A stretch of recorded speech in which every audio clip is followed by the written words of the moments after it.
Right now, imposter scams are the most reported scam in the country, costing Americans billions of dollars a year. That's according to the Federal Trade Commission. South Jordan woman says a man posing as an employee of her bank swindled her out of $20,000. And when her bank refused to make up that loss, she decided to get Gephardt. Matt? Mike, Dini, these guys pose as imposters, and they can pose as anybody. Law enforcement, a family member in urgent need, or your bank. That's what happened to this viewer, but who discovered that a loophole in federal banking law is leaving her on the hook.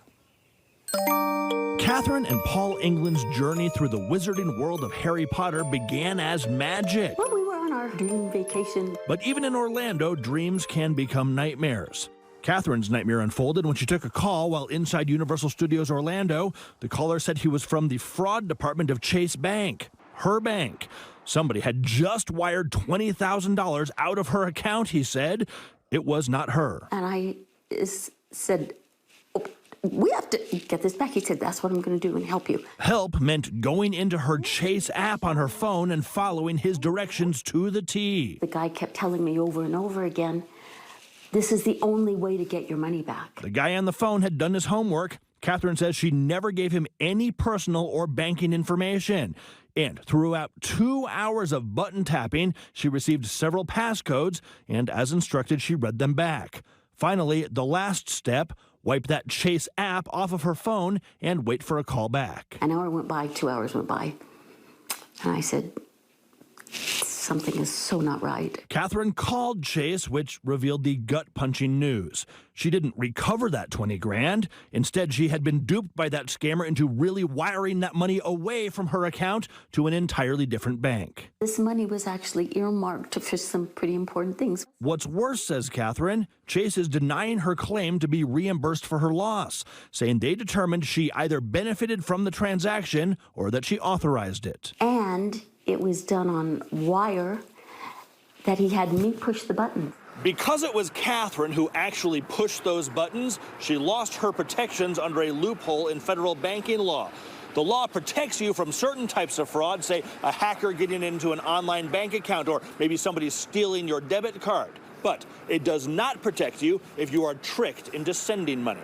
It just impacts everyone and their heartbreaking stories. Carla Sanchez-Adams is a senior advisor with the National Consumer Law Center. She says even if you're duped into clicking that send payment button, that is still considered an authorized transaction under the Electronic Fund Transfer Act. You authorize it. If you initiate it, then it's not unauthorized, and there's nothing that you can do.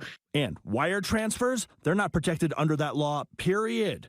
That has become a huge problem since the pandemic, says Sanchez-Adams. Before, you used to have to go in person into a branch to initiate large transfers through wire, and now, you can set that up and do it online. She argues the decades-old banking laws should be updated to reflect evolving scams.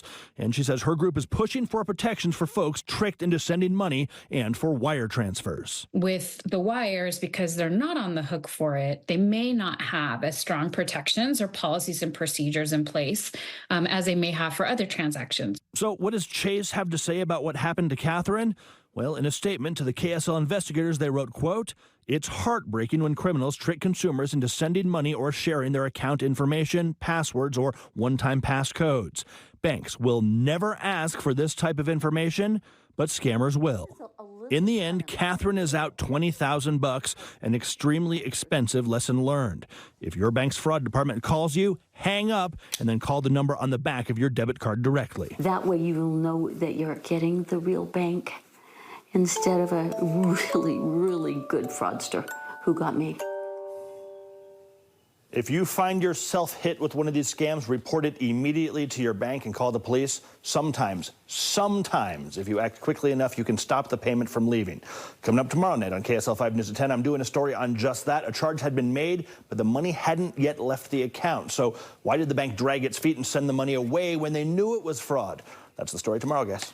Hate that this happens to people. Hopefully others learn. Yeah, that's right. All right. Thank you, Matt. All right, Kevin.